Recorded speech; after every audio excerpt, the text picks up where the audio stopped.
So I'm going to call the meeting to order at 6 p.m. It's January 5th, 2022, and it's 6 p.m. your time. And it is the Maple Run Unified School District. First item on the agenda is the agenda review. We have a couple of changes. The first one is we'd like to add a 7C, negotiations, and add an item 8D, leave of absence request. So could I please have a motion to amend the agenda as I indicated? So moved. Thank you. Is there a second? Second. Any discussion? Okay, I'm going to take a roll vote. Al, Yeah. Alicia, Yes. Joanna, Yes. Susan, Yes. Jack, Yes. Grant, Yes. Nina, Yes. Peter, Yes. Katie, Yes. and Nelda, yes. Okay, moving on. Nina's going to take over for a bit. I had a question, Nilda. Oh, yes. So if I'm looking to have something on the agenda that I was expecting to be on the agenda, I was expecting goals to be on the agenda. And it wasn't, and it's not an old business, so I was confused by that. I think you see it under new business, item 8C. Did that get changed? I No. don't know, but item 8C has Don't think setting so. goals. Point of order. Yes, sir. Was there another agenda? Because I have just new business listed here, and the only thing is board governance. I don't know. This agenda was printed for me yesterday, so I Yep, have. nope. It's my bad. And Al, you may have done the same thing I did. It was a page 2 and I only went to 7. So that's my bad. There's no second page for me. Let me try this. Okay, I'm gonna let you work that out. Thank Al. you. Okay, Nina, Please join me in the Pledge of Allegiance. I pledge allegiance to the flag of the United States of America and to the republic for which it stands, one nation, under God, indivisible, liberty, justice for all. for all. So who is Aaron? Who's doing that? Is Aaron? So are there any visitors either in the room or online that would like to address the board? So Nina, there are none in the room, Okay. and Martin is in there, but nobody's put their name in. No, but you might want to just read the statement, Nina, and that to help. Yep. with- Sure. Yep. No, I can do. So for visitors, the public comment visitor section of the meeting is an opportunity for the community members to address issues of concern about policy, budget, or administrative matters, or to share ideas about how we can work together to improve our schools.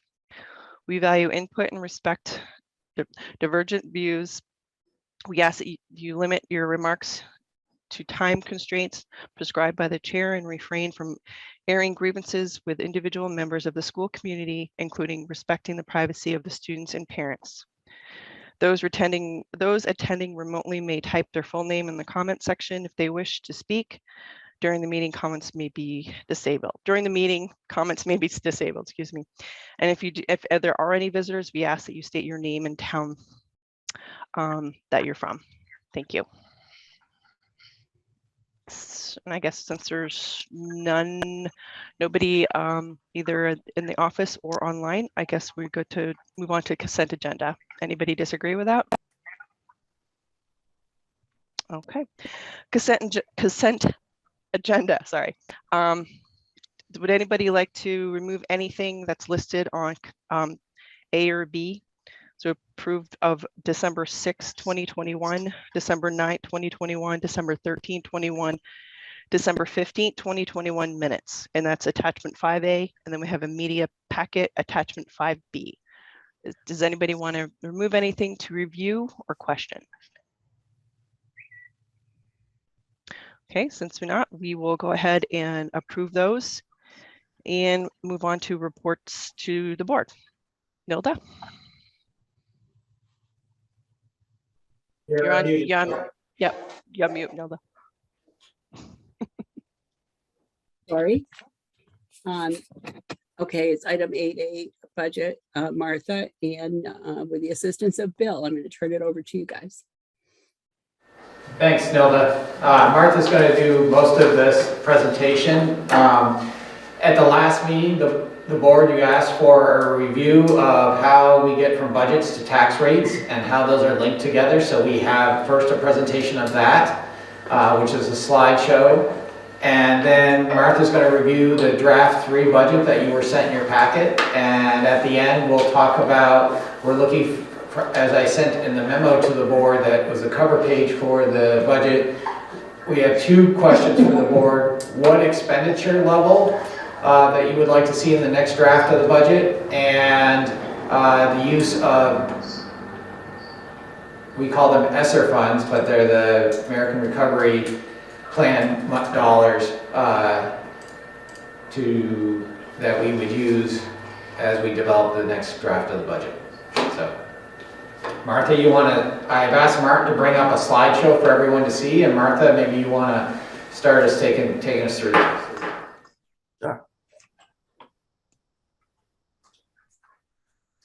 So Bill and I put this slide presentation together to kind of give you an overview, and it's a very general, it's basically a 101 of budgets to tax rate. And so we can probably go to the next slide. So the factors in determining tax rate, there are multiple pieces that have to come together to end up with your tax rate. And some of those we have some control over, and some of them we do not. And what happened in this year. This is a table that we will show again a little bit later in the slideshow, showing exactly what we have control over and who has the control and what happened. The factors are, you start with your expenditure budget, you need equalized pupil counts, you have to have the property yield, and then in the end, you need the common level of appraisal to end up coming out with a tax rate that individuals will see on their actual individual property tax bill. So we can move to the next slide. So in this particular version of the budget that is being presented, we start with an expenditure budget.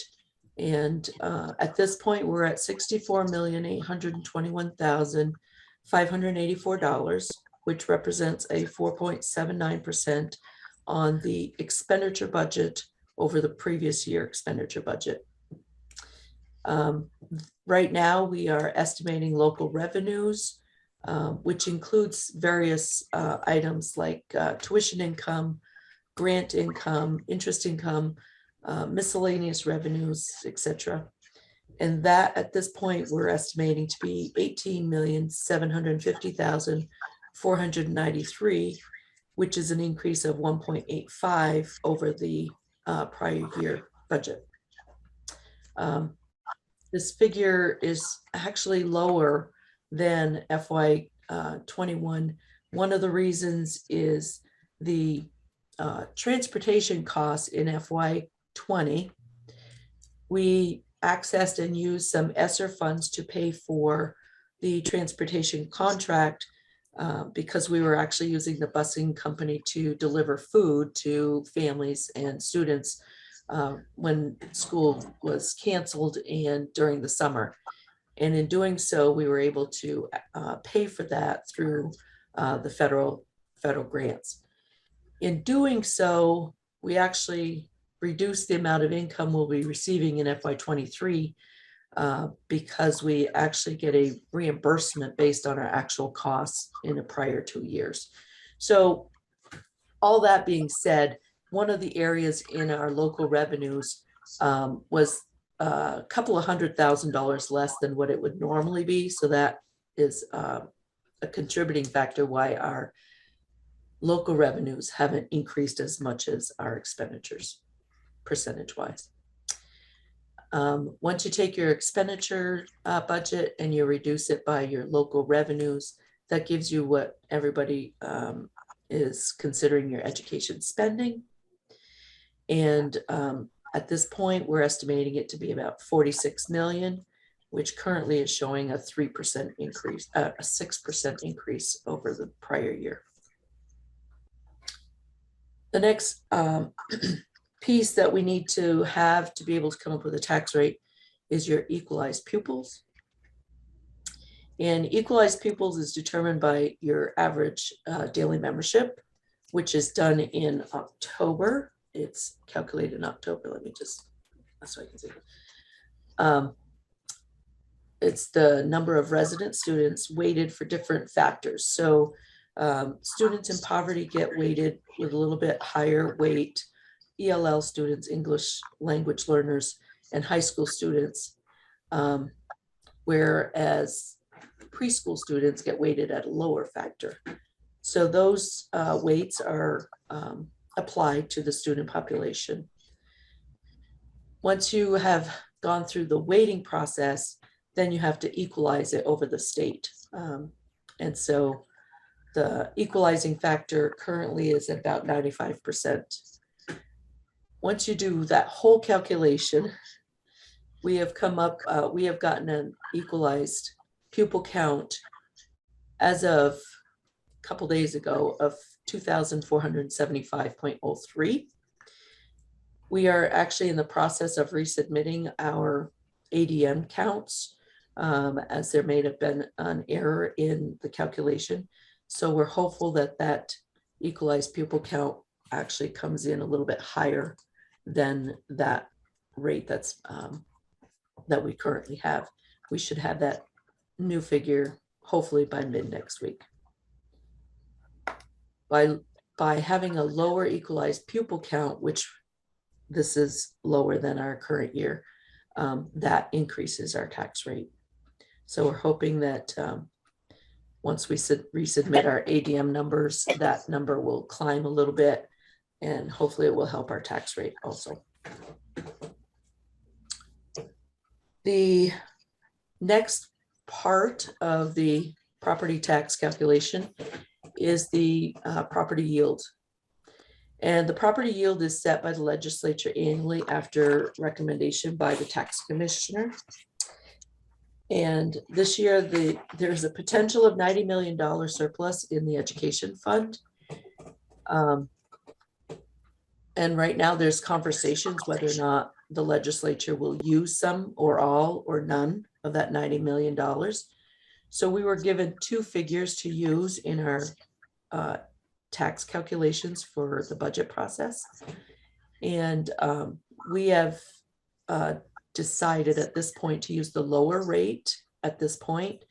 And by using, if we were to use the higher rate, it would reduce the tax rate.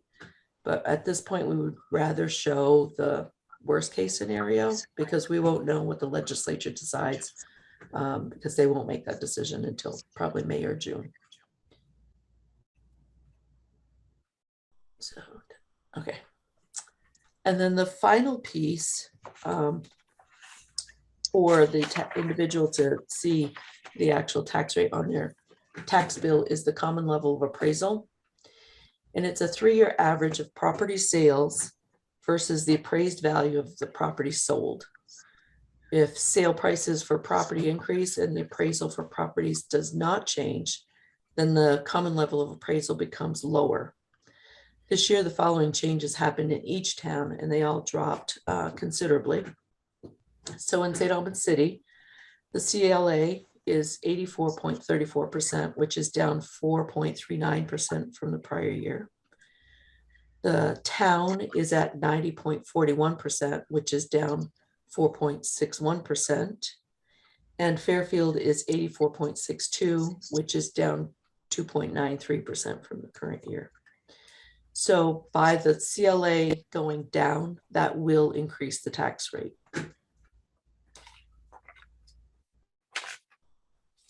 So, just one more slide, I believe. Okay. So, so this is the table that we showed at the beginning, and it kind of goes through. So the expenditure budget, who has control over it? The local school board does. What happened is we have an increase to the budget at this point of, what did I say, 4.79%. Our equalized pupil is determined and controlled by who attends school, the number of students attending. And right now we're showing that as a decrease. So that increases the tax rate. The property yield is set by the legislature. And right now that, even though we're using the lower of the two suggested rates, it's still higher than what we had last year. So that helps to decrease the tax rate. And then the common level appraisal, that's controlled by house sales or home sales. And in all three towns, that was decreased. For this. Martha, can I add one thing just on equalized pupils? That's a measure only of our resident students. So students from tuition towns don't affect that. And we know we had an increase in tuition students this year.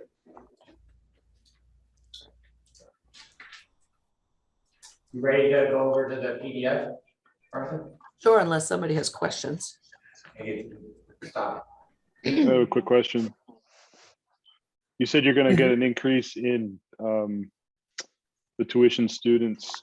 Is that taken into account in the expenditure budget? Yes. Okay. Mhm. Good. Thanks. I have a quick question, Martha. Oh, sorry. When do you have to resubmit the ADM numbers to them? Well, they have opening windows of opportunity to resubmit those numbers, and there is an opportunity to do so this week. Okay. And so those will be resubmitted this week. All right, so we're okay with. Okay, thanks. Yeah. Martha, could I just ask a question to the CLA, Sure. just to make sure I understand it? If that goes up, if the value of my house goes up, my tax rate will go down. But basically, it's the same money that I'm paying out of pocket for my taxes. Correct. Tax percentage on my house. Yes, so if the value of your house, so because they haven't reappraised, the value on your house hasn't changed, but the value of the property in the city or town of property that sold went up. So basically, they're saying that what your house is appraised at is too low. So they're going to increase the tax rate to bring you to the level that somebody who just bought a house at the, let's say, 100% appraised value, you'll be paying the same. Does that make sense? Higher, then my tax rate would be lower, but the dollar amount that I tax is the same. Yes, yes. Thank you. I have one question. Sure. So Bill mentioned that this doesn't account for the students coming in. How does that affect our tax rate? So when he said that, he was talking about the equalized pupil count. So the tax rate does not take into consideration, other than the expenditure budget, does not take into consideration your tuitioning in students. So when I talk about the expenditure budget, I start with an expense budget and then I reduce it by the local revenues. Local revenues is your tuition income from those students. The So students that are coming in from other towns. correct. So, Okay. so by receiving that tuition income, it is lowering the tax rate. Okay, Does that help? thank you. Yeah. Yes, it does. Okay, good. Martha, my last question about that piece is, I I thought when we were looking at numbers that our population rates increased in terms of students in each of the schools. Maybe was it not in city and town, but it was in the high school and in Fairfield? There's a lot of factors that go into that. Because there are, first, when we talk about enrollment, we are talking about all students enrolled, not necessarily just our resident students. So that was one piece that we were looking at and we didn't take into account. The other piece is the weighting factors. So depending on where the student population is that's increased can affect how that's weighted. So if we have a large increase in your pre-K student population, we count those as full-time students, but when it comes to weighting, they're only counted as 46%. So we need to reduce more than if it was high school students. So Right. I it's guess I all thought there plays- was a significant increase in high school, though, in last year's freshman class. which is so I would- possible, Mhm. which is possible, but this, you got to remember, this is a 2-year average as well. Martha, can I just interject to help? Join? Absolutely. So we did see a big increase in high school for enrollment, but overall for Maple Run, we're only up 10 students across Maple Run. So the shift, and your equalized pupils based on a district, not by a school. So it's the combined of the district. Okay. Yep. Thanks. Yeah, I think it was city and town that maybe were a little Mhm. lower, but yeah. Okay. Yeah. All right. Thank you. You're welcome.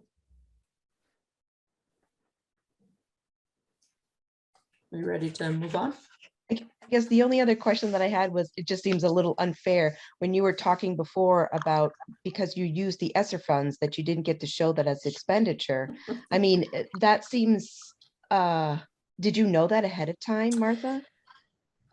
It wasn't really made apparent to us at the time until the year after the fact. It was like, oh yeah, well, because you used ESSER funds to pay for that, it won't count towards your transportation contract amount. So, I mean, That seems really, really There's- unfair, because you used it to, to bring down overall costs, and then now you're getting basically punished for that. yeah, Or well, we are getting punished for that. federal funds come with a lot of strings attached. Yeah, So Yeah, I get it. I get it, but that seems Mhm. tough. All right, thank you. You're welcome. Well, Martin, I think we can, unless there's more questions, we can probably go over to the PDF. There you go. Walk through this. So from the last board meeting, you'll actually want to skip the first page because nothing has changed on the first page. That information is the information that was presented for the first draft, and then the bottom half of that page is what was presented for the second draft. So in the middle of the second page is where we're presenting the information for the third draft of the budget. So the last draft we presented was 65,104,985. This draft is coming in at 64,821,584, which, like we mentioned, is showing a 4.79% increase over the previous year expenditure budget. Our estimated education spending is coming in at $46,071,091, which currently is showing about 6% increase over the current year or the prior year. Our equalized pupil count is where we made a change from the last budget presentation. We got our first count on equalized pupils and it came in lower than we expected. And but we've been reviewing and revising and re-reviewing those numbers, and we are resubmitting. So those should change before the next draft comes out, and it should increase the equalized pupil count, which would help us in the long run. The estimated per pupil spending at this point, with the budget as being presented and the equalized pupil count that we have to work with at this point, is coming at $18,614 per equalized pupil, which is showing at an 8.88% increase over the prior year. Now, those are the two figures that will show up on the warning. So we're diligently working and looking at those numbers. The changes that were made in the budget from the last presentation were some staffing adjustments, some information I received from various sources that we needed to make some, I want to say, tweaking adjustments. So we, added some monies here, had to take away some other areas. So we reduced the budget at this point by 283,401 to bring you to this 64,821,584 at this point. We will talk about announced tuition rates later on the agenda, so we'll just kind of skip past that. The next 3 pages are the summary of the expenditures and revenues, which in the different various cells, wherever I made the adjustments, they all have been adjusted accordingly throughout the reports. Which can bring us to our final page, which is the tax rate calculation page. Right there. Oops. Now, I don't know if you can flip that around, Martin, or if people are just gonna have to look at it sideways. So with the budget that we are presenting, the 64,821,584, with the local revenue of 18,750,493, that gives us an education spending of $46,071,091. Martha, hold on. Can't you Yes. right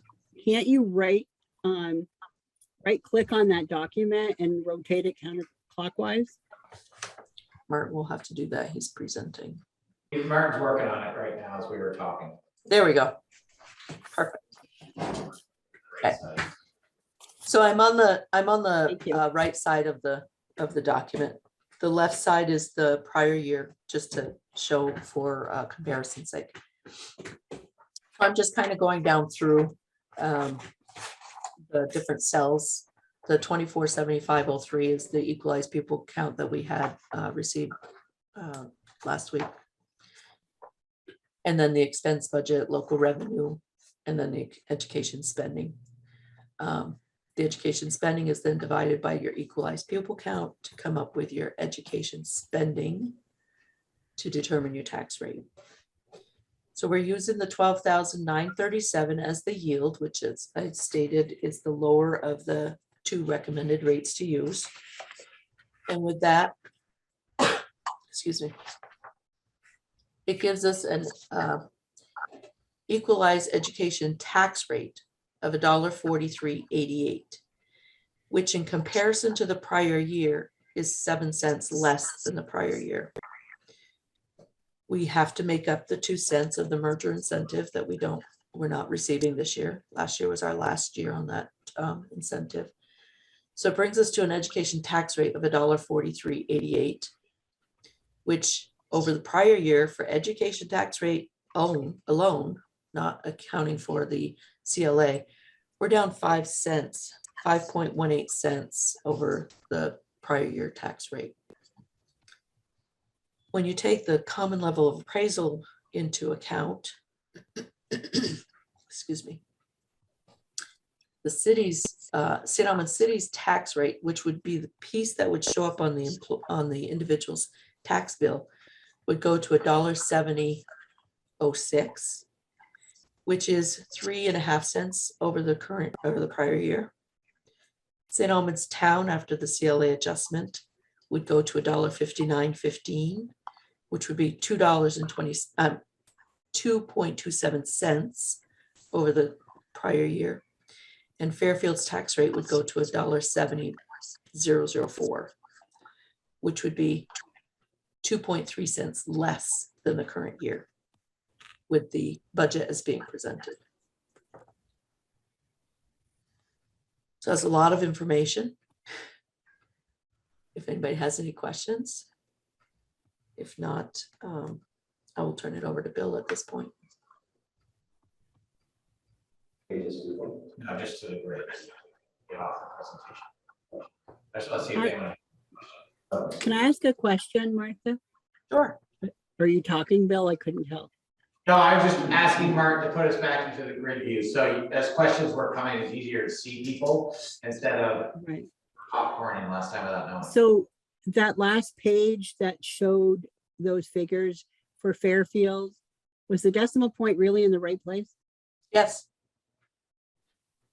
Yes, because their It's tax, 0, yes. Their tax rate decrease would be 2 cents. 2.3 cents. Can you flash that back up, please? Yeah, look, Martha, to me, it looks like 23 hundredths of a cent. Yeah, there's a decimal problem.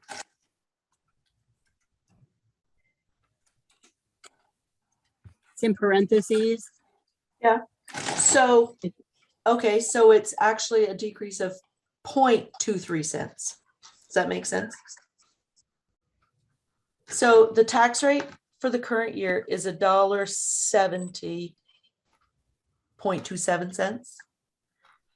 With this budget, it would be $1.70.004 cents. So it'd be 0.23 cents decrease. 0.23 cents. So basically flat, correct? Yes, basically it's flat. So you're going from $1.70.27 cents to $1.70.04 cents. Gotcha. Yeah. Thank So you. it's not 2 cent decrease, it's a 0.23 cent Gotcha. decrease. I just wanted to clarify that. Thank you. Yep. Yeah, thank you. So my question's for Bill. Bill, when you began talking to us about the budget, you said that you were going to be asking administrators to put in their pie in the sky, requests. Can we see, what will we be able to see the difference between pie in the sky and, because we don't know what that is, what that looks like in each school, I guess is what I'm trying to say to you. Yeah, and so I want to give people a chance. I want to go there, Joanna. I want to say I want people to ask questions about these calculations and clarifications from Martha first, because that really crux of the memo that I sent you, and I'll be going over that in a minute. Thank you. I have a quick question.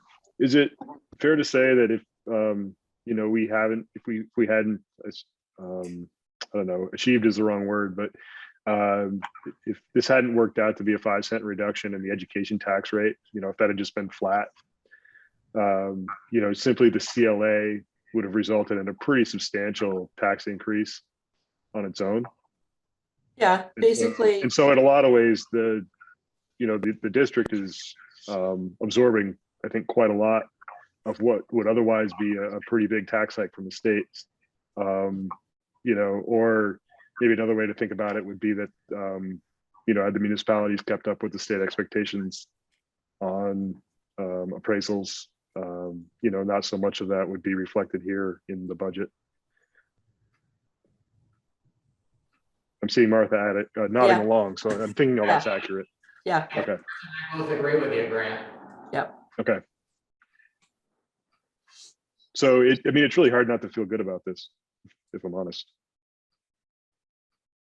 Like So I I've see it got as one an last increase, question. but go ahead. So will this be presented as an increase? So like I'm thinking about Fairfield in particular. If I saw like a 5% increase or 4.79% increase on my budget, but didn't realize my tax rate isn't going to be affected, I'd be, my ears would be poking up.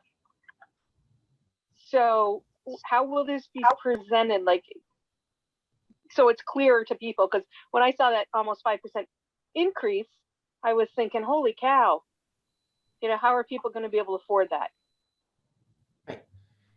And typically each year we do the budget presentations, and I do usually put up charts that show what the tax rate impact is for, different towns. And correct me if I'm wrong, Bill, but I do believe we are planning on doing some PR on this budget, probably more than we've done in the past. Yes, that was probably gonna be part of my piece with the board is, and especially next time, the tax that, what is required on the warrant for it to say is set in statute. And it tells you your overall budget amount. And then you have to say the percent change in education spending per equalized pupil. It's the reason I gave you the dashboard in my memo. And we're gonna put that up when we have the discussion about what's the target the board would like to be at. Because when that was enacted by the legislature, what, Martha, 6, 7, 8 years ago, it's been a while now. Yeah, it's been a while. It was known as a reduction to push down on school spending by saying what's actually happening in the spending per equalized pupil. So, for example, as Martha said earlier, this budget, while it has a 4.79% increase on the expenditure, it has an 8.8% increase on the ed spending, and that's what will be on the ballot, not the 4.79. So it's where the board feels comfortable about educating the electorate on what's really happening in the expense budget versus what's happening in the spending per equalized pupil and the tax rate. That's right.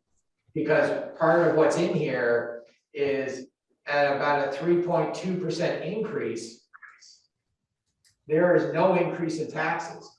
That's another reason why we gave you that dashboard. Is part of this is actually knowing the tax impact as well. And that little presentation that Martha just did about knowing how budgets equal to tax rates is really important.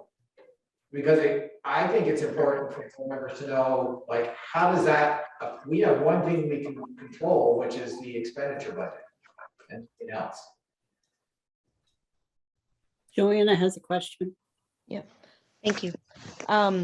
So along those lines, Bill, taking this a step into next year and the following year. So when I'm saying next year, I mean like 24 and 23 in terms of budgetary years.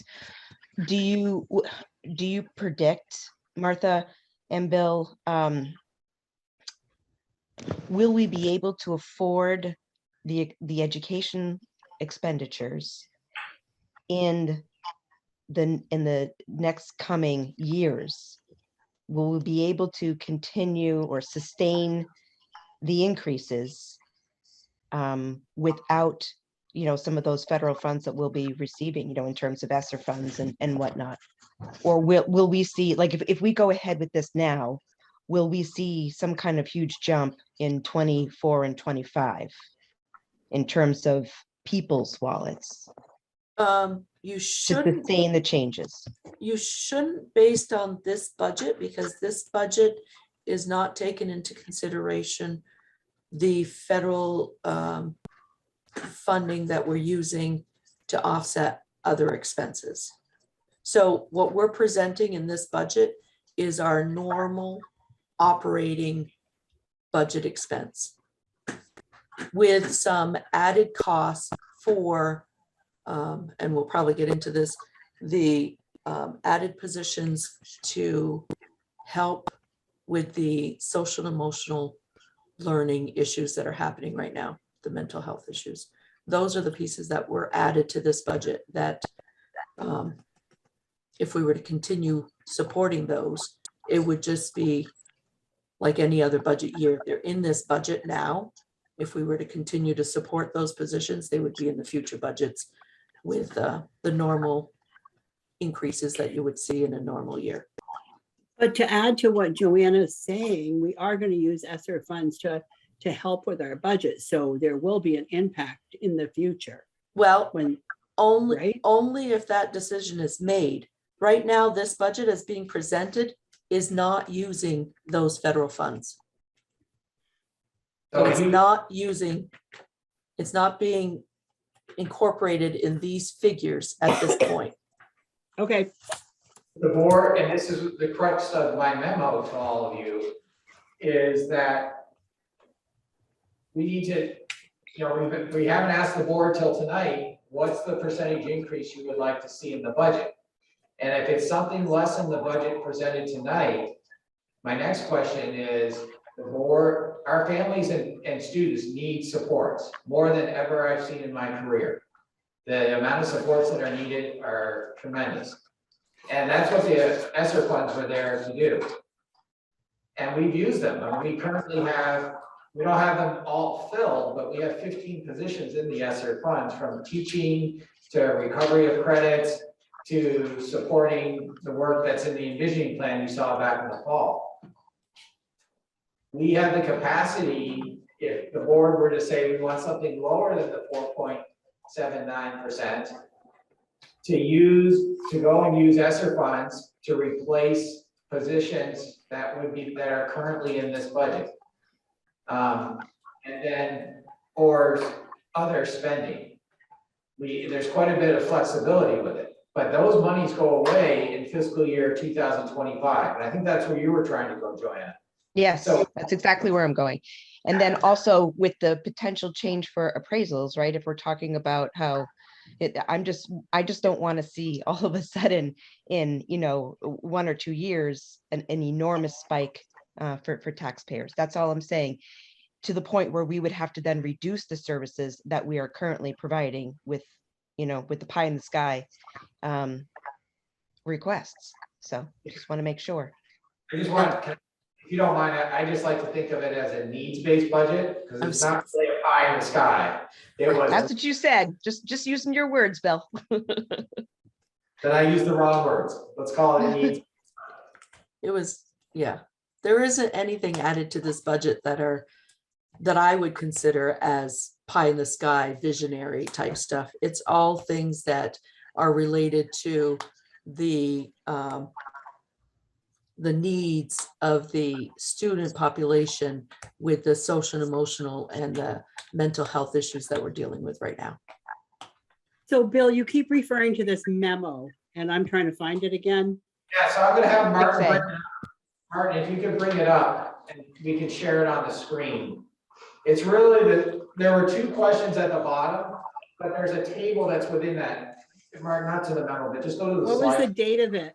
Do you remember? It's in your board packet. It's one of the attachments for a packet. Oh, I was looking for a separate memo. Apologize.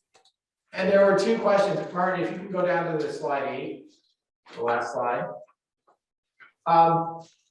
Really, it's about what target budget expenditure would you like to see for the next local budget, considering the budget dashboard, which is what you see in front of you. And what this dashboard shows you is reductions amounts with in the left-hand column. Then you have an increase in dollars, how much that is, but the next thing is the increase in percentage. So the top row from this year's current budget, this fiscal year, to FY22, there's a $2.9 million increase, or 4.79%. The education tax rate, as Martha said to you, would be a 1.4388, $1.44. The change, you can see it's down 5 cents, as she told you. The increase in per pupil amount, that's the thing that goes on the warrant, that's on the election ballot, is 8.8%. And the projected tax rates in each town, so you have city, town, and Fairfield, you have the projected tax rates. At the yellow bar is where there's no increase in taxes for all 3 communities. And So that's just, yeah, to clarify, that's no increase in tax rates after the common level appraisal has been applied. Which So, typically we don't have control over the common level of appraisal adjustments. Which So we just don't. a quick comment. Going back to what Bill was saying, I think if the fear is voters seeing a big number and voting no, I don't think 6.62 versus 8.88 moves the needle enough.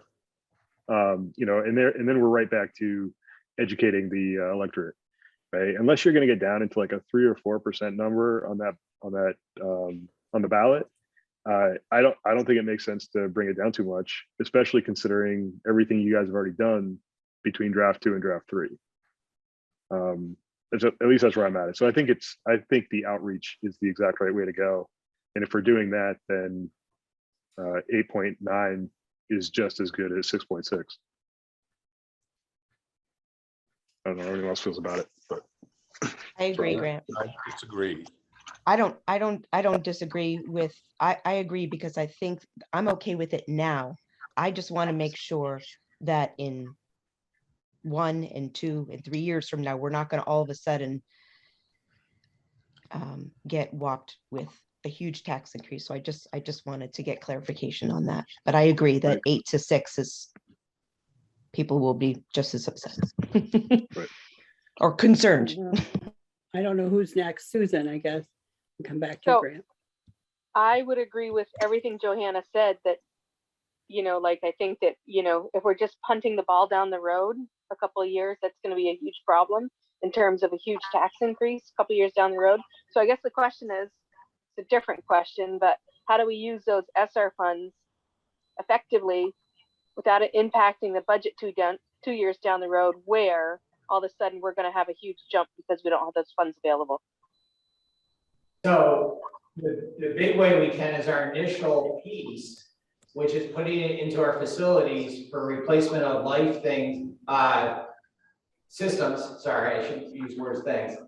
End of life systems that have already passed that we know we need to replace. You all saw a facilities plan, and that's how we were going to get the money. That's where we would take it from. We put less into our facilities and use it for offsetting budgeted expenses. Otherwise, we're going to put it into our facilities. Right now, and the ESSER grant is about $4 million for facility cost. But you do have capital expense funds that you can use for that. Also, We do. Yeah, I'm just trying to give you the facts of what our thinking was. Grant? yeah, I was just gonna maybe ask Bill to just reaffirm, right, that when we were talking about those ESSER funds back when the topic first came up, I think that there was a pretty strong focus on using them in a way that they would not increase operating costs, so that we don't get to that cliff. And I think it makes sense, in that same regard, the way that they have not been included here. I think that makes sense, right? Because worst case is that they will result in, I think, a surplus. If I'm thinking about that right. And then, like Bill's saying, we're just using them to bring everything up to speed and, make everything more efficient. I think all that works together to avoid the type of situation that Johanna is, alluding to, where, we're not bringing on programs that are going to require additional operating costs. And we're only focusing on those things where it's more of a capital spend that could potentially reduce costs in the future. Bill, if I got that wrong, obviously, let us all know about it. From a factual point, what you stated, you quoted me correctly. Okay, perfect. I'm not sure I agree with this approach, because I don't know if I can articulate it though. I think that we did talk about the potential impact of using the ESSER funds and the fact that it could create this term called a cliff in the future. But we also don't know what the feds will do in the future. We don't know how long this pandemic is going to last. Clearly, it's already kicked our butt. So, it's got more to give. 2%, I think, is significant to the voting population. I mean, I can be swayed on this, with more discussion, but I think I was seeing it as we were going into it, knowing that we would be perhaps adversely impacting a couple years in the future, but keeping our fingers crossed that there might be some federal changes that would mitigate that. I just want to bring up the fact that if you recall, many years ago, funds were used in the city to reduce the cost of tax from federal funds and that were given for other reasons. And in the end, we had to end up paying these funds back to the city, where we had an increase in our water rates in order to do that. Some of you may remember that, some of you may not, but that was, so if we use the I funds- don't remember that, Hal, but was that something that was, weren't those like earmarked funds or something that got put in a different bucket somehow? So I mean, it was like a bad decision from the get-go. You give someplace where it shouldn't have. Yeah. So are you speaking in support or I'm against? talking about not using it to reduce tax per se, using it for other things that are needed. Well, it seems to be, I mean, that seems to be the prevailing theme. So I'm not gonna argue if that's what everybody wants to do. But I think it's gonna be a lot of PR to sell a budget. You know, I would agree with you in the sense that I think that every percentage point counts, particularly this year. If you listen to the public, I think there's some issues that they weren't happy with the school board, the general public. I think that we're aware that two issues I can think of where the public wasn't happy. And I think if we give them any excuse to vote this budget down, I'm afraid that they will take it because that's their best voice that the public has. So I would be concerned that we bring it in as low as possible. And as far as having to pay for it later, I understand that. But like you said, we don't know what the future is. The point is right now, if I look at it, we have a burning building and a bucket of water. And I think we need to throw it on the building now and not worry about, is it still going to be burning 2 years from now? I think we need to lower the budget as much as possible if we want to get this thing passed. So I'm agreeing with you. Susan? So this budget as is, especially if we're using the ESSER funds for more of the building issues, then that's not going to be reflected down the road in terms of budget increases because we're not using it for programming, if that's my understanding. I would agree that we need to, unless you're really educated and have done a lot of homework, which I'm not sure the general public in terms of looking at the school budget is. I think, I just like I was before, I learned more about this being on the school board. If I'm walking in and seeing an 8% increase, not necessarily understanding that it's going to be, a very low increase, if any, on my tax rate. If I'm seeing an 8% increase, what that's telling me as someone that's not well informed is all of a sudden I've got an 8% increase in my taxes. So I would say that certainly 6% is better than 8% in terms of, because if we have to say that's the number, obviously there needs to be a ton of PR work done for people to understand, the general public to understand that just because it's a 6% increase doesn't mean that you're getting a huge increase in your tax rate.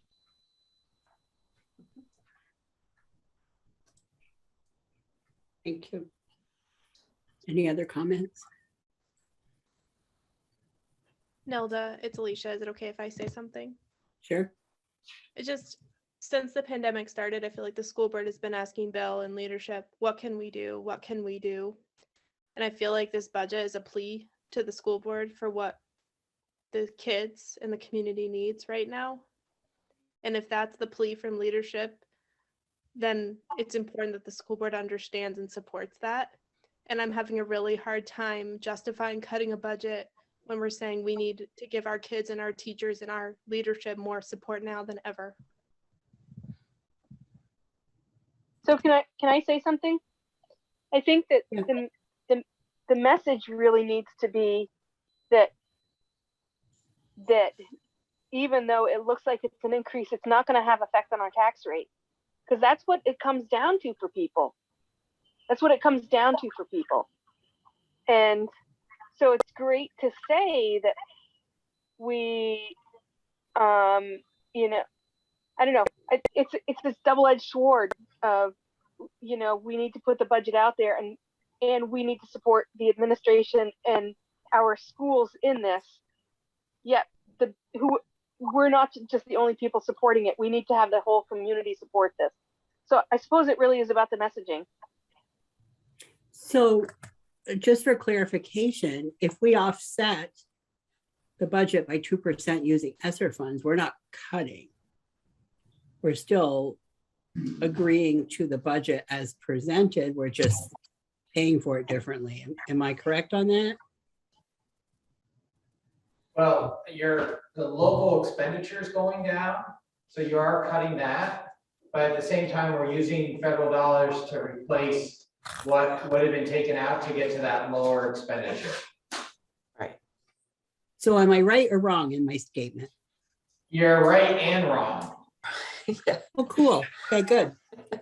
That's why I had to answer it that way, Nilda. I couldn't say right or wrong. If there's a cut on the local expenditure, that lowers tax rates, that lowers the expense budget.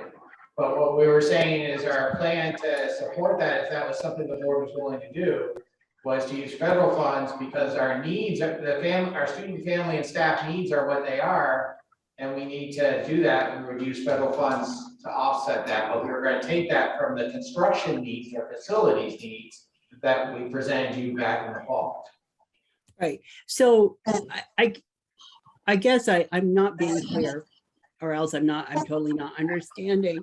So I'm reacting to what Alicia said, because I'm not seeing using SR funds to decrease the total cost for the taxpayer as cutting the budget. So let me chime in here a little bit. So currently we don't show any expenditures that are being paid with ESSER funds in our local voted budgets. So what we would do is we would reduce those expenses out of the voted local budget and pay for them with the federal funds. So you could do it one of two ways. You can reduce them out of the voted local budget and just pay for them with ESSER funds, because you don't need voter approval to do that. Or you can leave them in the voter approved budget, but then record the revenues in the approved budget. But then we're handling the funds differently than we normally would. I don't know how else to explain it. Okay, Joanna, If we were to use those funds, would it? just that grant, Joanna.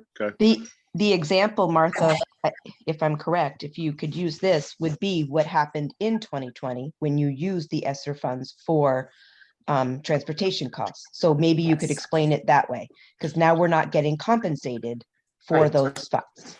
Right. So because we used ESSER funds to pay for that transportation cost, that came out of the came out of the expenditures of the local budget. It was no longer considered part of the local budget. So then we couldn't account for those expenditures to get reimbursed in 2 years moving forward. So it is kind of in that same fashion. If we're going to be paying for it with federal funds, it would come out of the expenditure budget as being presented. Okay, Grant. I was, I think, gonna ask the same question, maybe in a different way. But I think the overall like net effect for the budget we just saw would be that line 3, the education spend, I think that would be decreased by the amount of the ESSER funds. Yes. And therefore the 8.88% would come down. Yes. But overall, I don't think it would do a whole lot to the tax rate. It just would be a lower number that you'd have to put on the ballot. And it would increase it for the following year. And then 2 years down the road, you pay for it. So you can't be short-sighted about when you're looking at budgets. You have to look down 1 and 2 and 3 years. So, it's important. And I do think that the people of St. Albans are smart enough to understand this, and I wouldn't underestimate them. You know, I feel like what, you know, Peter's saying, it really underestimates people's understanding of, you know, how, you know, our education spends, you know, take place, or at least what people are capable of understanding. And, you know, I think people are much more capable of that if it's just explained to them. Thank you. Any other comments? Jack? So piggybacking on what Alicia said, I think we're at a very different time when I totally agree with what she said about we need to support our administrators and our teachers and our staff more so now than ever before. And I think the public is aware that this is very different. It's, you know, I have a daughter who's a teacher in a different state, but when I hear her stories, I'm just imagining that all the teachers in our system have the same thoughts and same feelings. It's very, very difficult now for teachers, and then for staff members, and then administrators trying to support the staff members. So I think we ought to give our citizens credit for understanding.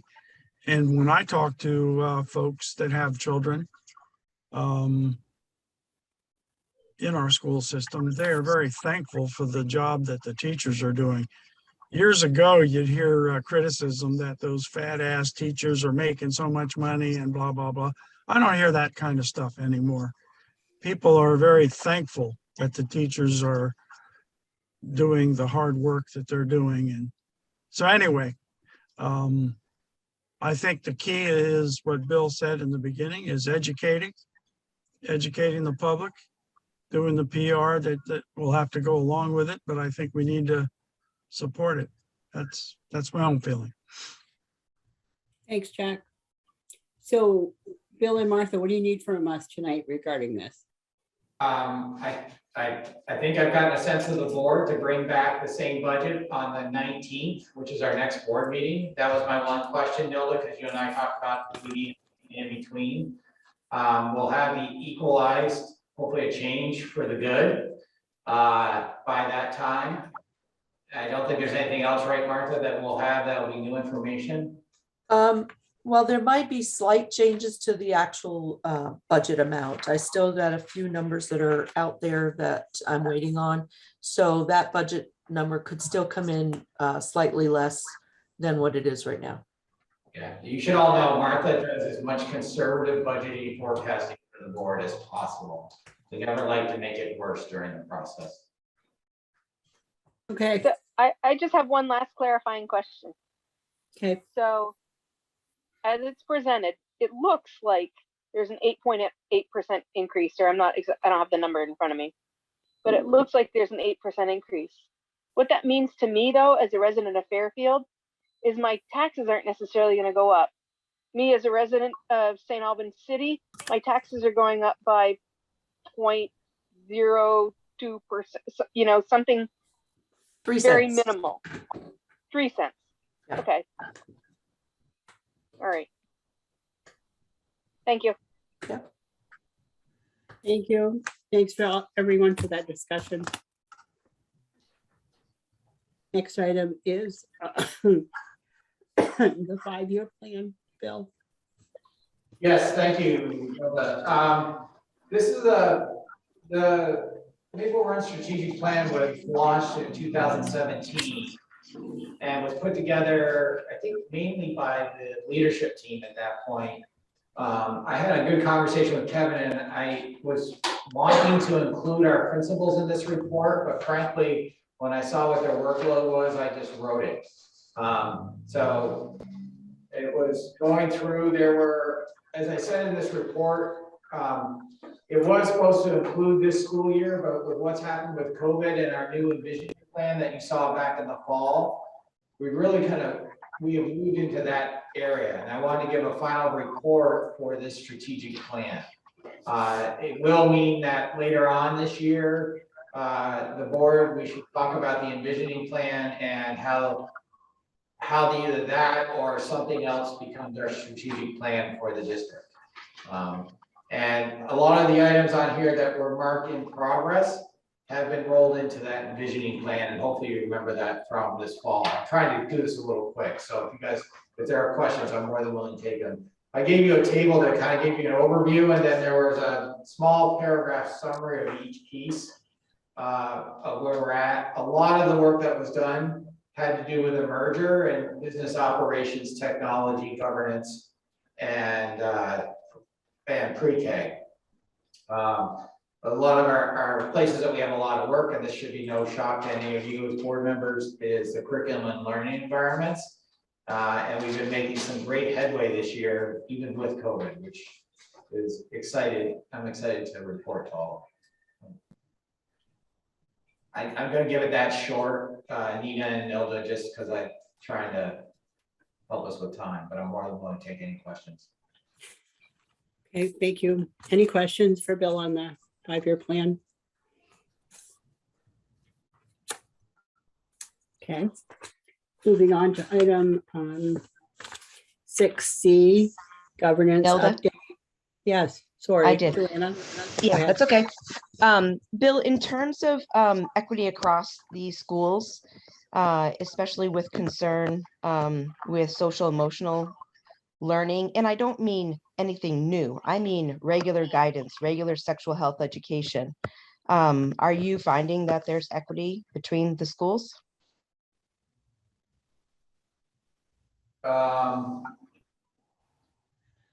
Say that question one more time, because I heard two different things, but as I was processing it, I said, did I hear? I'll be super direct about it. Do you feel that there is equal, well, I won't say equal, equitable social emotional learning going on across the schools? And I don't mean the new things that you want to implement as far as restorative practices and whatnot. I mean current guidance classes and character education and sexual health education and drug and alcohol prevention, things that are supposed to be happening now in the schools. I have a hard time answering that because we shifted so much learning in this COVID piece. I would say that that's an area we need to grow in across all of our schools. And I wouldn't say that there's one that's better than the other. I think from my conversations with all the principals, they would agree with me that that's an area we need to grow in.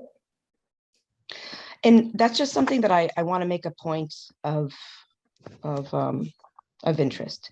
And I continue to hear that there's a lot of work going on in social emotional learning development, but I'm not seeing the current work happening in the schools in terms of daily, weekly education from guidance counselors, from the nurses, whomever it is that's going to be providing health and wellness education. That stuff used to be happening, and I am concerned about it occurring.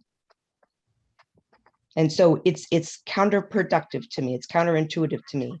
If we're so concerned, as we should be, about people's mental health and well-being, I'm unclear as to why the weekly education is not happening. I would say that wasn't happening. I think there's growth that needs to occur. And I know that the work that's happening right now is to plan that growth and to align it across the district.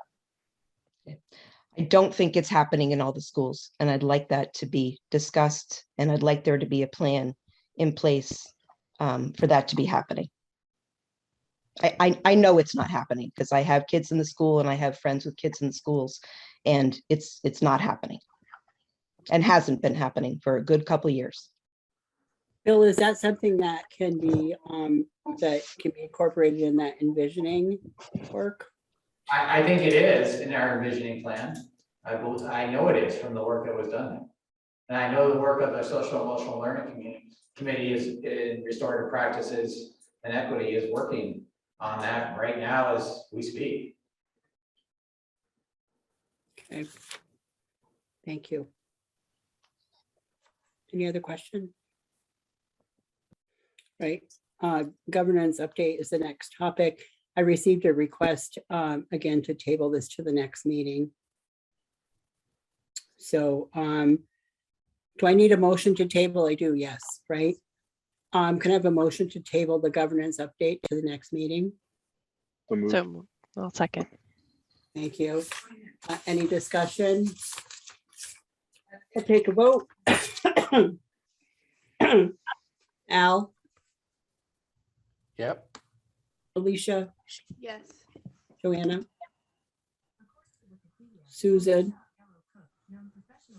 Yes.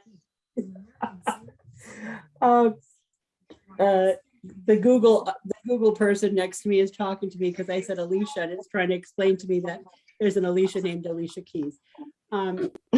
Susan, Yes. Jack, Yes. Grant, Yes. Nina, Yes. Peter, Yeah. Katie, Yes. Nelda. Yes, thank you. We're gonna move that to the next meeting. Thanks, everybody. And Yeah. we're going on to old business. Nina, you're gonna handle that. Sure. You okay? You okay, Nilda? I am. I just Um, took a swig of coffee. To see if it didn't help much. Okay. All right. Old business, COVID update, Bill? Yes, thank you, Nina. As we all know, our community has seen a big increase in positive COVID-19 cases, and we're seeing it as well. In addition to the increased case counts, both the CDC and the Vermont Department of Health changed their guidance on quarantining procedures. So this has made a really complex environment for us this week. My colleagues who are on this call with me have been working really hard, trying to keep up with all that's going on in school right now. It's very complex and it's a changing environment, and it changes not only daily, but hourly by the definitions. And that's really due to how the CDC is changing guidance. We've had a lot of meetings. I had to say to a colleague of mine today, I'm sorry I'm running late, but I needed to take care of some COVID things before I can meet you for a meeting. So that's kind of the what has been happening in the past 3 days. And the best way was said by one of our nurses, and I am going to paraphrase it, but it's basically, to sum it up, I heard this on Monday. The new guidance is vague and as more details and changes come out, we'll keep you up to date, and we'll let families know. And that's really what's happening. And unfortunately, we didn't have the guidance, the details that usually come in the guidance from the Vermont Department of Health and how we run things and how we make certain detailed decisions, just are not there. So I know tomorrow morning, a big chunk of our leadership team is making some decisions for ourselves, unfortunately without guidance, but trying to stay as close to what we either had for former guidance or what we have now. Our goal is to keep every child and staff member safe and keep schools open as much as possible. We know, I know from 2020 when we shut down schools, it has resulted in not all, but some of the student behavior that we're seeing. And it's probably the last option we want to go to is shutting down schools. This I know is frustrating and producing anxiety for everyone within the system and within our community. So I thank everyone for their patience and then stopping and taking a deep breath. I don't know how many times I said that. I was just trying to, let's be calm. We can figure this out. That, you know, the old saying that this shall too pass. The one thing, as I reported to you in December, I need to report to you again. Our staffing situation is very tenuous. We have many members of our staff who are dealing with COVID for themselves or within their dependents and family. So we are seeing some pretty high staff absenteeism as we have throughout the year. You know, today alone, we had about 25 staff members out at SATEC. Sorry, at SACS, we had about 18 to 20 out at SATEC. We had about 10 out at BFA and a couple at Fairfield. So that percentage, you know, as I talked to you back in December, there's a point where then it isn't safe. And so it's really keeping our staff safe. And with the changes in the quarantine status that you must be boosted, if someone's a close contact member for our staff, we changed today, which we could do. Luckily, we got a authorization yesterday from the secretary to use our antigen test the best we could to keep instruction going. So we'll be testing our staff first to allow them to come in if they're in close contact and they're willing to do that. I can't say they have to because they're technically sick, but if they choose to do that and they're asymptomatic, they can do that. Just to give you some data from today about, right now we're running our student attendance across Maple Run's running at about 80%. So about 80% of our students are in for the past 3 days. That's just the past 3 days. We had better attendance before winter break. Since the December 23rd break, at BFA, we've had 77 student cases that we know of. That doesn't mean there could be more. Yet the other day, I think Monday, there were about 180 students absent from BFA. In our overall surveillance testing from this past Monday, we approximately had about a 3% positivity rate. We had 670 tests administered. Since Monday and remember I sent out an email and a letter to all parents that we weren't contact tracing during break. So we don't necessarily know what happened during break.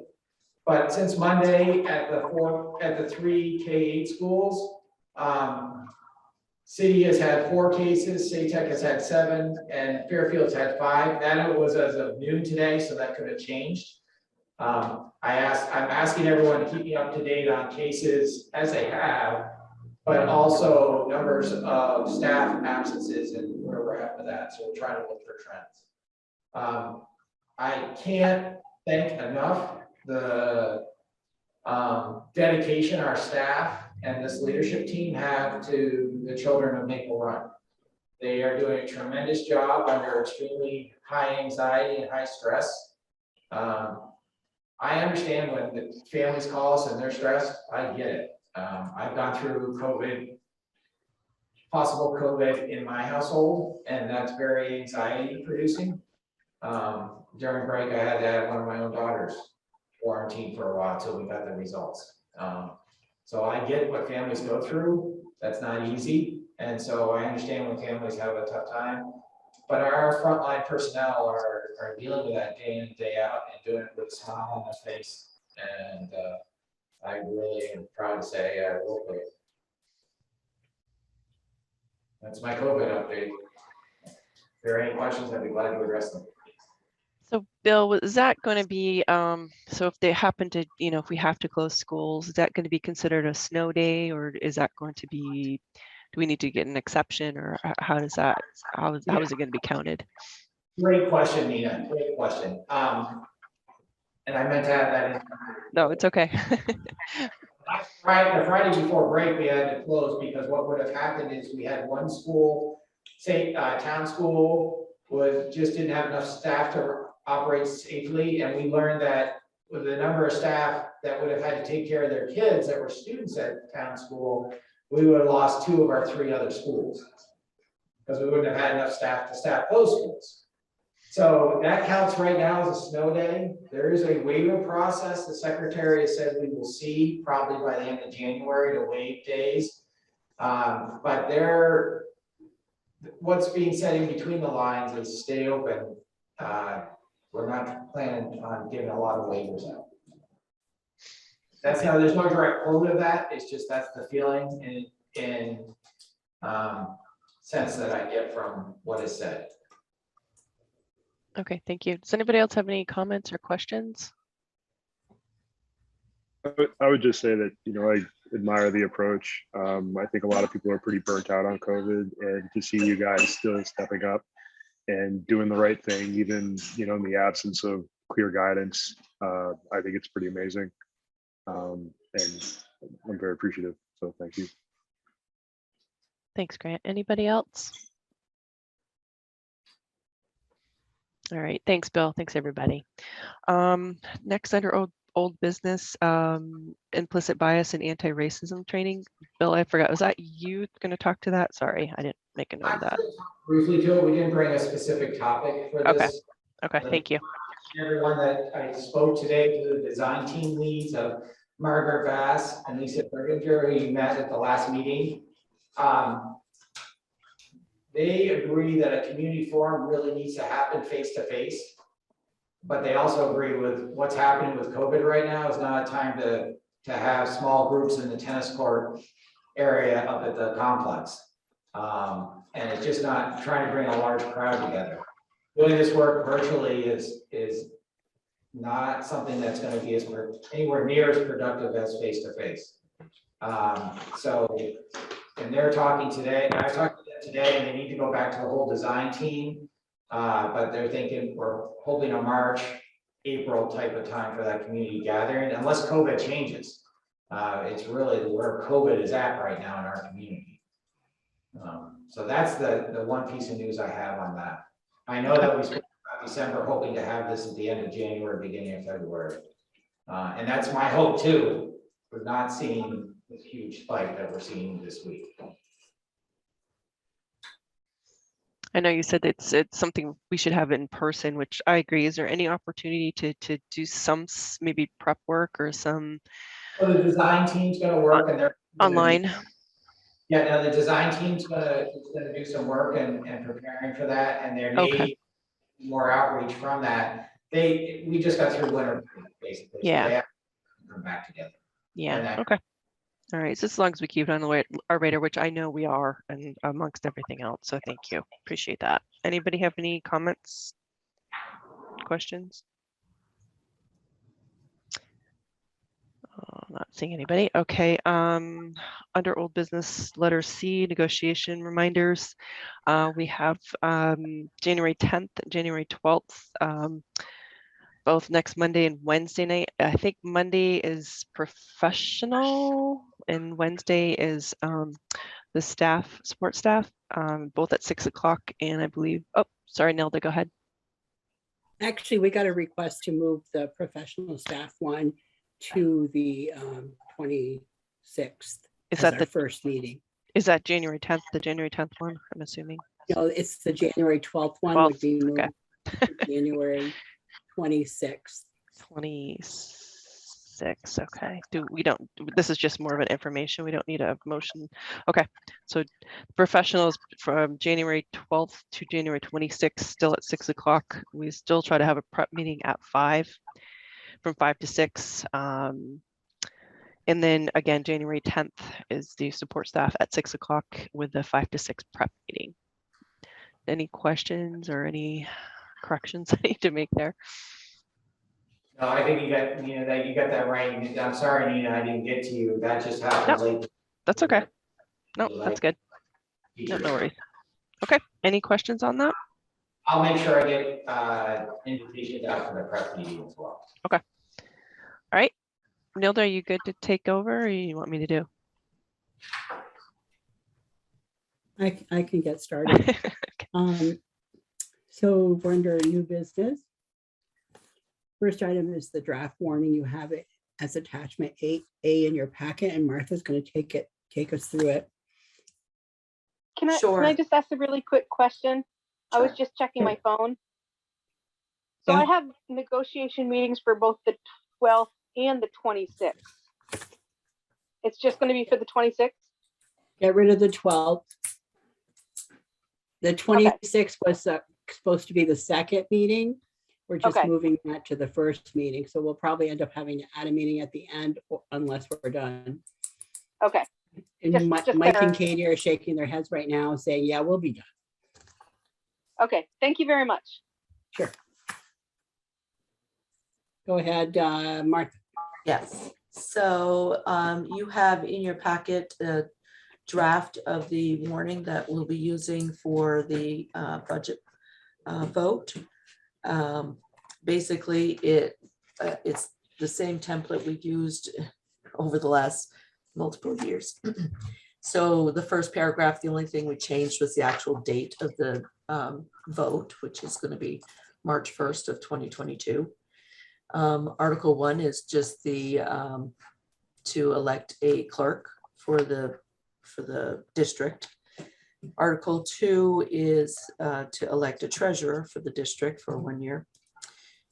Article 3 is the board members that are either their term is expiring and we need to elect new board members. We have one from the St. Albans town, one from St. Albans city, and one from Fairfield. And I did note that we do have a typo in the second one under St. Albans city. We got to take the S off of directors. So just note that I've noted that. And for the individuals that are up for re-election, so for the town, it's Nina. Hopefully you're getting your signatures. I think that's still a requirement, right? That's not my area of expertise. I checked with Anna today, and she doesn't know she's calling the legislative. Okay. So. And for city, it's Alicia's position that's up, and she did indicate that she was not going to be running, so that's going to be an open position. And then Johanna in Fairfield. And I'm assuming Joanna is running for that position. Don't know if she's going to speak up or not. Then there's Article 4, which is the authorization. She didn't answer. Let's wait for Joanna's answer. No, She didn't answer yet. You're right. Oh, okay. Okay, Still so I guess contemplating. that's still in the decision phase. Okay. Article 4 is the article that we are required to put on there if we have to borrow for tax anticipation. Article 5 is our authorization to move general fund balances into our capital reserve.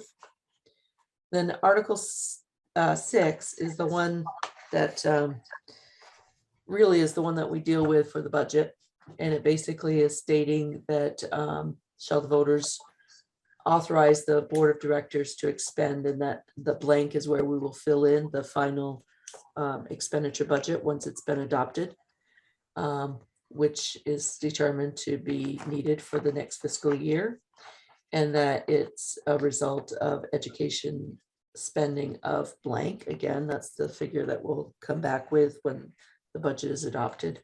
That's per pupil spending with the projected equalized pupil spending at a percentage increase over the prior year.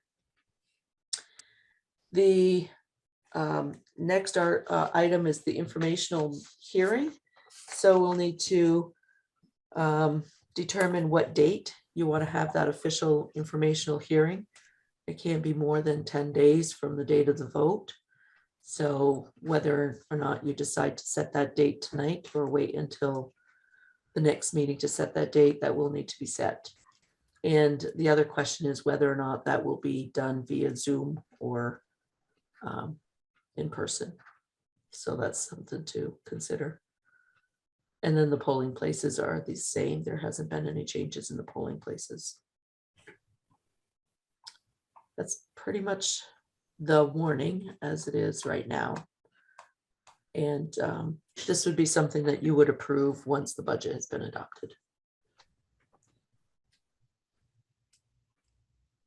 Any questions on the warrant as it's written? Do you guys want to wait until the next meeting to set the date for the informational meeting? Is there any reason to wait? I mean, I don't see, we just need to do it 10 days, not more than. More than Not- 10 days from the date of the town meeting. So the time frame is, Let's see. So town meeting is March 1st. So 10 days prior to that brings you to the 20th of February. So you can't have it before the 20th of February. So anywhere from the 21st through the 28th of February. And typically we've had it like the day before the vote, right? We have done it, we've done it the evening before the vote, and we've also done it the Wednesday before the vote, which would have been typically a school board meeting night, or not necessarily a school board meeting because it doesn't fall that way this time. Right. But yeah, so we've done So some it's either Wednesday. Wednesday. So if we follow that line of thinking, it would be Wednesday, the 23rd or Monday, the 28th. But could I say, I think sooner might be better than later, especially if we want to coordinate with, say, local media, because we do have some messaging we want to get out, right? Right. And maybe So- we can do that some in advance, but this is like the official opportunity, I think. Right. We don't typically have a huge turnout for these, but with using social media and using Zoom and stuff, we do have the opportunity of more people getting the message. So even if the thing is like videoed on the 23rd, at least it has time to play on cable access for several days before the vote. So I think that makes good sense to do it on the 23rd. Yeah, and then Yes. if we, I was gonna say, then if we, because if it looks like we're raising the budget 8.8%, we need to have that other piece in there that won't be in the warning, which is how this is gonna affect our tax rate. I think that's gonna be key to getting this budget passed. Yeah. Is there anything that says you have to have just one meeting? Could we do the 23rd and the 28th? There's nothing saying you don't. Can I add a little bit here just from previous experience? Sure. Yes. One of the things that I have experienced that has been really successful, especially when there's education that needs to be done with the public about how all the different factors go together, is that usually around January 1st, there's a recorded and budgets posted and a recorded video that's pretty much what's going to happen on the 23rd. And with the availability of YouTube and PowerPoint, a voiceover is pretty easy to do, and then you just do that again at the public meeting. That way, as you were saying, Grant, and getting that, and Susan, to get that information out, you have a way to get it out earlier, although you still have to have the statutorily required meeting on the 10th.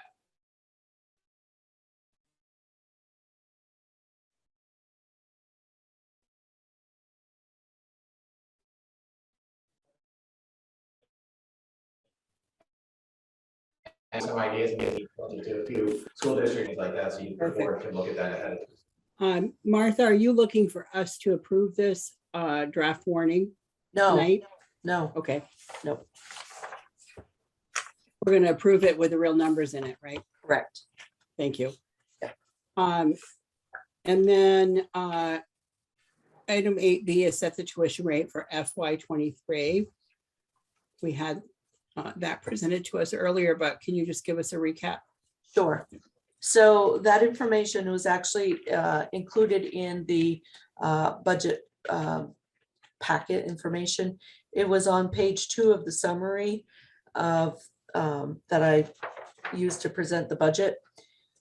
So basically, I'm recommending that the tuition rates be set at for FY23 for the K through 6 grades at 11,500, which we typically have not had anybody pay tuition for those grade levels, but we still have to set a rate. The 7 through 12 tuition rate, I am recommending that we increase it from 17,500 to 18,000 based on the FY20 allowable tax rate, tuition rate that came across. And for the Northwest Career and Technical Center to set their tuition rate to be 13,000, which is currently this, which would be the same rate as it is currently. So basically, keeping the K6 the same, the Tech Center the same, and increasing the 7 through 12 by $500 per student. Thank you. So for discussion, I need a motion to set the tuition rate for FY23 for K6 at $11,500, for 7 through 12 at $18,000, and for the tech center at $13,000. So moved. Thank you. Is there a second?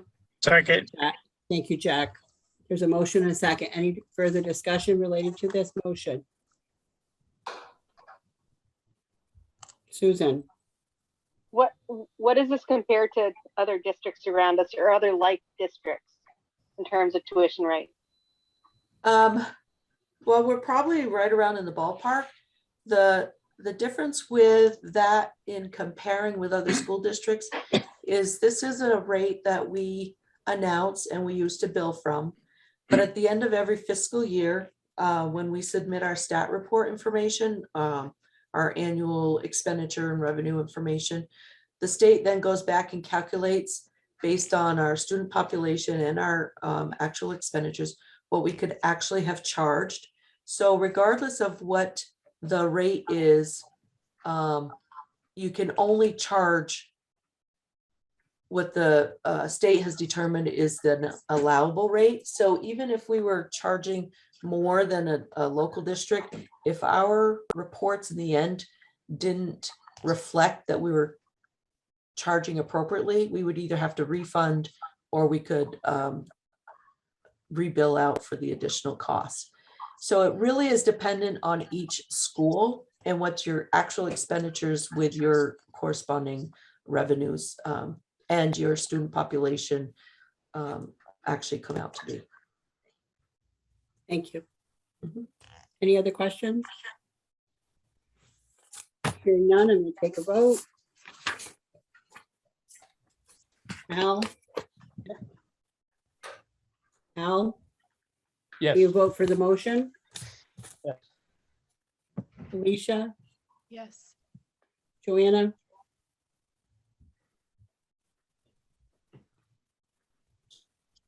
Did we Yes, lose Joanna? sorry. Did we lose- Thank you. Susan? I had to change. Yes. Jack? Yes. Grant? Yes. Nina? Yes. Peter? Yes. Katie? Yes. Nilda, yes. Motion carries. Thank you all. Next item on the agenda is item 8C, setting goals. I'm going to turn this over to Bill. He has presented an attachment 8C, which you can review and discuss. Thank you, Nilda. I just want to put a draft process in front of the board for setting goals. We talked about this quite a bit throughout the fall, and I'm not saying this has to be the process. I'm just giving a place to start from. This was adapted from a portrait of a graduate process, but I've seen this process in other programs that help organizations get to goals. And one of the pieces that unfortunately we weren't able to have the governance report tonight, but the governance subcommittee has been talking about in the book, two models they're looking at are goals, that goals are needed within those governance systems. So, and Grant, Nina, or Jack may want to speak more to that. I'm not going to read down through this when I put that on in the document, because I know you guys can all see that. I need to change the name of the team that's leading it, and I didn't get to that today. So it's not really called it. We'll have to find a new name besides design team, because we have one of those for our community forum. That could get confusing. So I'll get that changed.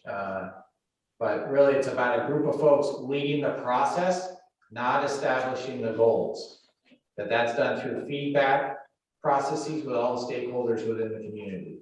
This is a real summary of how this is that the team helps facilitate the process and give out versions of what they should be, but request feedback from all stakeholders. Right. And there's a list on there. Thank you. And those stakeholders, as we discussed, were the district leaders, the staff, and members of the community, students, and also board members. So there's a diverse group. Any questions or discussion on the setting goals process? Okay, we'll, Setting What's the- goals for the board members? Or I'm setting sorry, goals, I don't. Just ask your question again, please, Joanna. setting goals for board members or setting goals for that community forum?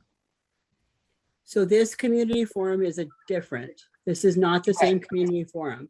This is ultimately setting goals for the board based on input from this group of stakeholders after we come up with a governance structure.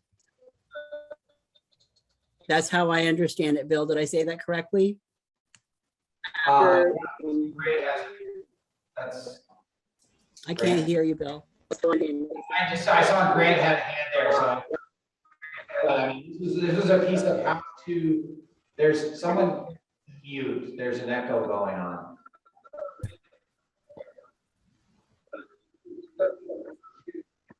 How can,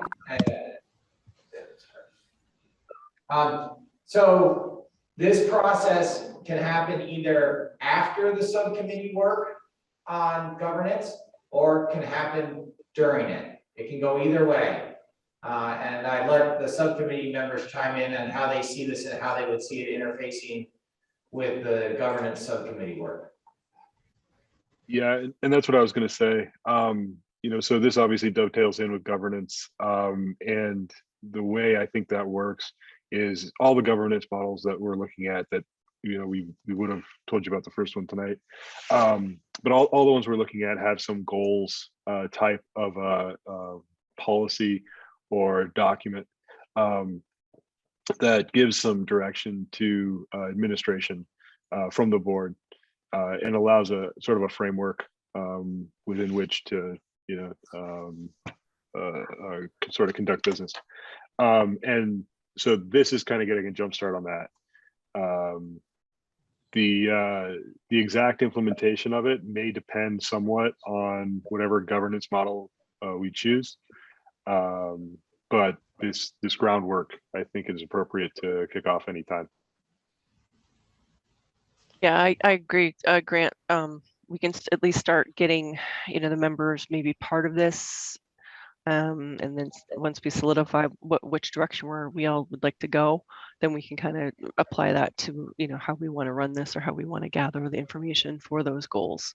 So I think we still have some work to do prior, but it doesn't hurt to at least jumpstart getting this committee together. But again, you know, depending on who wants to be on the board and how much time people have, I know we want to ask administrators and people that are within MRUSD. I know that's kind of, they have a lot on their plates right now. So I want to be sensitive to that as well. But, you know, if we can pick up some work on that too, just let us know. We can see if we can try to form that committee sooner rather than later. And then we can be ready once we finalize our governance model. May I speak? This is Joanna. Sure. Oh, sorry. I think I'm confused, and I think I had to stop for a moment and go hook up a new computer because my computer is about to die. So I need some clarification. What I wanted to discuss and what I thought we were going to also be talking about was board goals. So is that different from the conversation that's being had currently?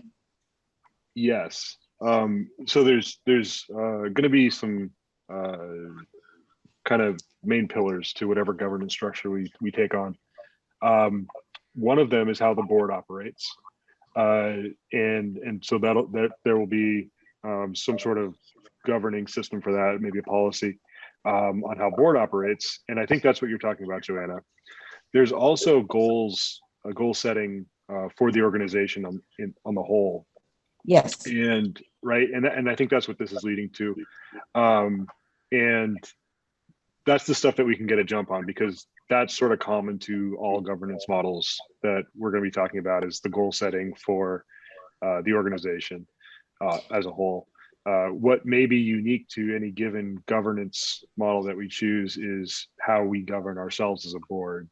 And so that'll be a little bit different. It may depend somewhat on you know, the governance model that we fall into. Right. For myself, Grant, thank you for clarifying. For myself, I am feeling a little redundant. I feel like I've talked about board goals for many moons now, and we're about to vote on a new budget for a new school year, and we still don't have our board goals down. And so, in my mind, I want to be thinking about what are our board goals as we are voting on numbers on budget, because we're determining, money that's being allocated into different sectors. And I want to make sure that we're covering the areas that we want to be supporting. So I feel like we need to have this conversation in order to make sure that we are making the decisions that we do, that we're about to make. Yeah. Yeah, if I could jump in for a second. As we're getting into and studying the different models of board governance, it's actually going to satisfy your need, Joanna, which is an appropriate and good one, that the board needs goals. But what I'm learning, and even though I'm an experienced superintendent, I probably dealt with boards that didn't have a definite structure. Having a supervisory union, I had six different boards that had 6 different structures. If Maple Run adopts a certain structure, that's going to demand, because all these governance structures that I've read about so far all demand that the board has goals. So we're I think you will see as we get into choosing a structure, I think our committee is probably going to wind up recommending 1 or 2 and having the whole board, decide which structure to go with and which model. And then that model will require board goals. I think it'll be a win-win. But I think what's happened is we haven't got to the board structure yet, but it will, from everything I've read, it will demand that we have goals. So you're going to be real happy with this. But right now, I understand the frustration because we haven't. I'm not happy with the timing. No, I understand I don't see how it can't be done. It doesn't have to be consecutive. I think it could be happening at the same time. And I think that it's important for us to have some conversation about what our board goals are in order to be able to vote on a budget. Because then all we're voting on is numbers, and that's not the only part of our job. It's supposed to have more meaning than that.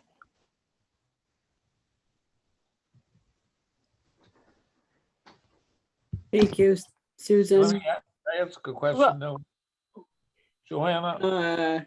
Just 1 second, Al. Susan had her hand up first. So if I think about how I've looked at this the last couple of years that I've been on the board, I guess I reflect back on it, the mission and vision that hopefully is going to have more maybe definition to it as we go through this design team process. But the mission and vision of of the board that's up in the room there, the boardroom, in terms of the high I'm missing my words right now, but in terms of I'm going to say generally a really high quality education and equity and meeting all children and young adults at the level that they're at and boosting everyone up so that, one of the things when I think about the big outcome is that, hopefully we're preparing students for their next step in life after finishing their high school degree, whatever that might be, and that, there's different ways to measure that, but it's either by moving on to secondary education or having, meaningful, purposeful work set up for them or making sure that they've got meaningful, purposeful work to move on to those types of things. I guess that's what I think about or have thought about in terms of the last bunch of years, in terms of thinking about how does this budget meet those needs. Thank you. Al, No, go ahead. it's your turn. No, it's gone by now. Okay, I I'll was, catch it. Next time I'll catch it. First time around. Anyone else have any comment, Terry? So I'm just gonna say I can see both sides of this because it does get a little bit confusing. It almost feels like a merry-go-round, and at some point, when does it stop so that we can like make a decision? And part of what we talked about earlier today in prepping for this meeting is, do these things have to go in tandem, or can they go in sequence, or can they all happen all at once? And we have a lot of factors that play into all this. And one of them that we can't forget, even though, we're duty bound to do what our electorate has asked us to do, we're in a global pandemic and it's in the upswing right now.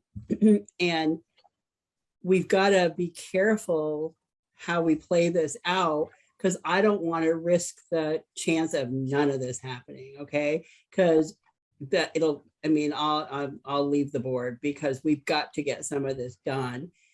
And I think we have to take it, like the slow and steady wins the race, and try to just move forward each time we meet and try to, make sure that we get this governance update at the next meeting, and give us something to react to and think about so that we can keep moving forward.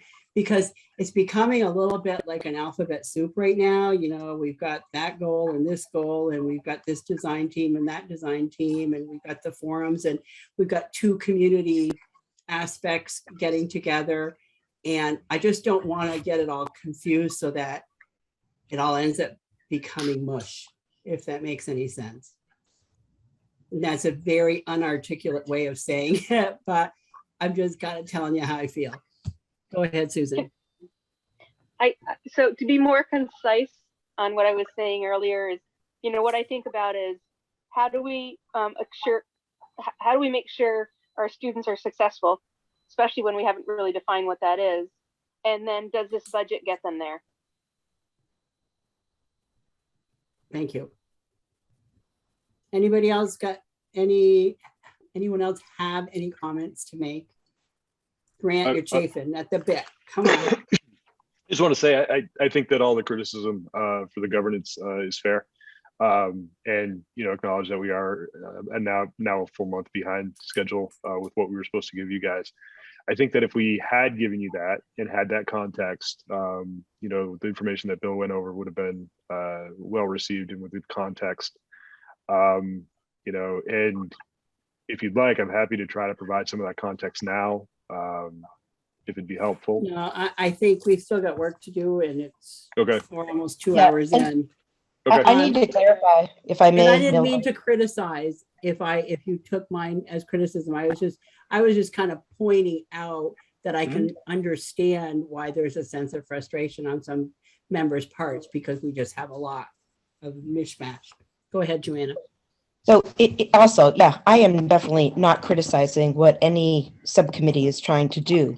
My concern is that what I'm saying about the timing is that my first round as a board member, my third year is coming up, and I've been asking to talk about goals literally since the first month of being a board member. So I appreciate the slow and steady move. I know I like to move a little bit faster than some.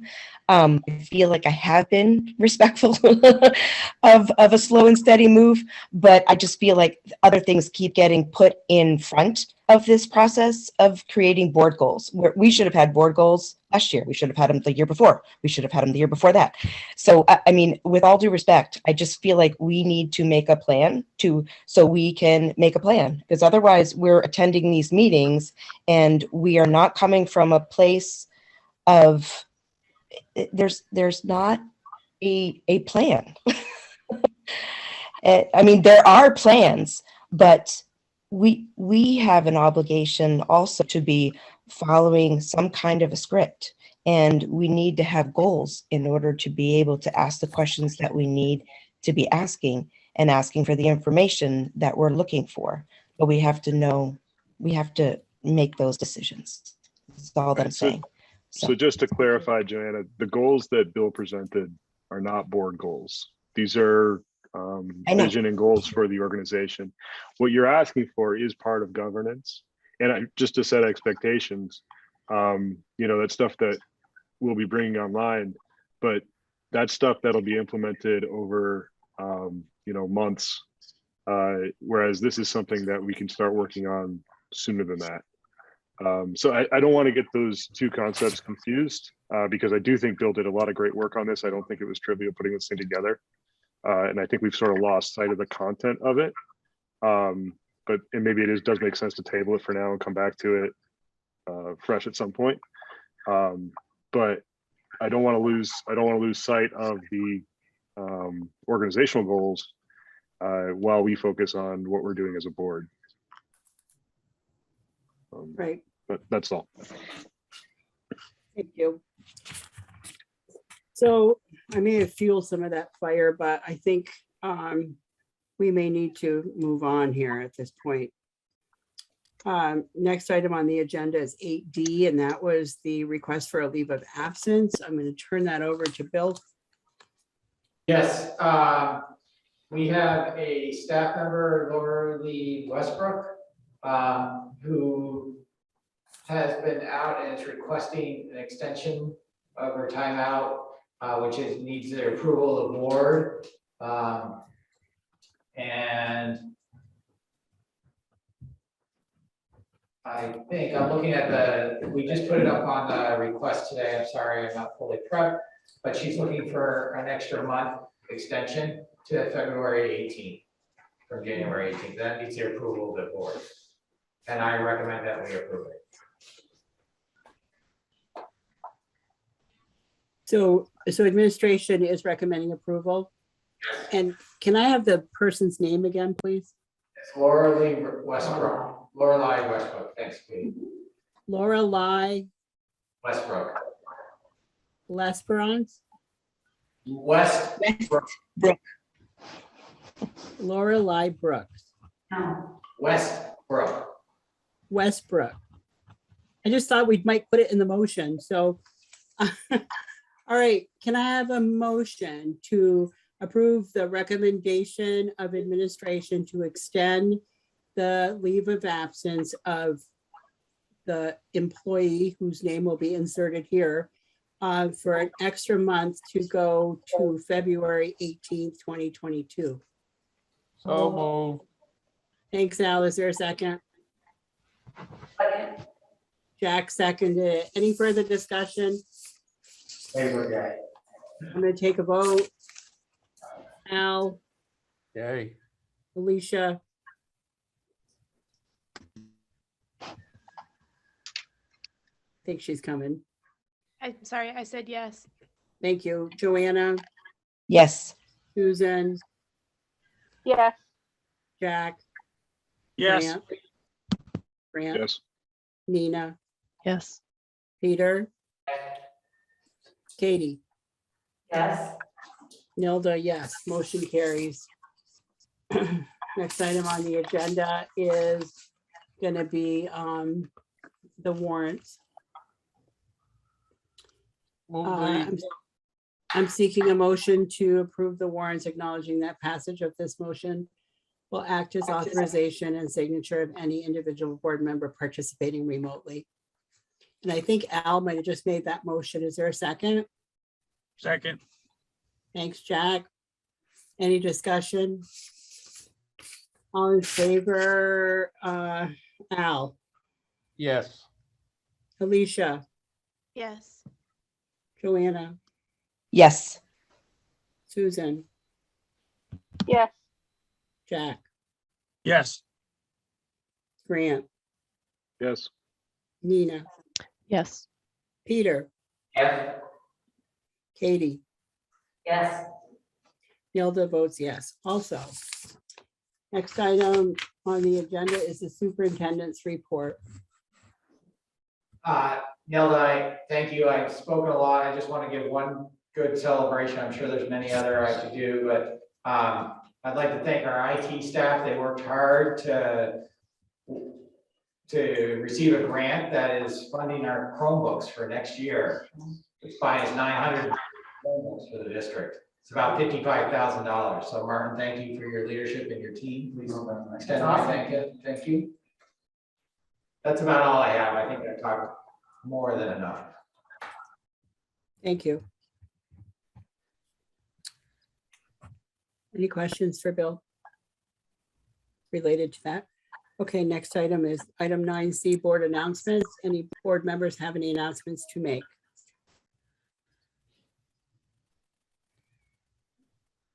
Hearing none, I'm going to move on to item 10, agendas for future meetings. Right now, we have the IT study. Obviously, we have the items that have carried over from this meeting. Anything else that we can put on this list at this time? Okay, we have no need for executive session. Is there any further business that needs to come before the board tonight?